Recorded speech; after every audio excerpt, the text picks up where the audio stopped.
સામાન્ય રીતે જે ભ્રષ્ટાચાર કરતું હોય એને જેલમાં નાખવા જોઈએ, એની જગ્યાએ રાવલ નગરપાલિકાના ચીફ ઓફિસર લાજવાના બદલે જાણે ગાજતા હોય એવી રીતે જે યુવાનો અહીંયા ભ્રષ્ટાચાર ઉજાગર કરતા હતા એમને એવું ફોન ઉપર કહ્યું કે તમને જેલમાં નાખશું।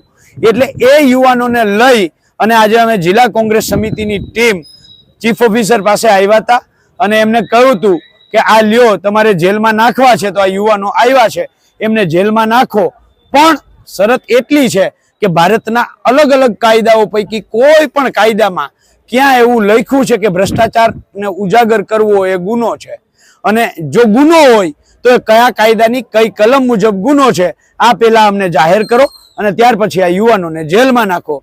પણ દુઃખ અને આશ્ચર્ય એ કે ચીફ ઓફિસર પાસે જવાબ ન હોય, તાલુકા સ્વાગત કાર્યક્રમનું બાનું કરી અને અહીંથી ભાગી ગયા। અમે પલાઠી વાળીને બેસી ગયા અને એમને આવવું પડ્યું। અમે રજૂઆત કરી છે, અલગ અલગ રાવલ નગરપાલિકાના કેટલાય પ્રશ્નો એમની સામે લેખિત અને મૌખિક રજૂઆત કરી છે।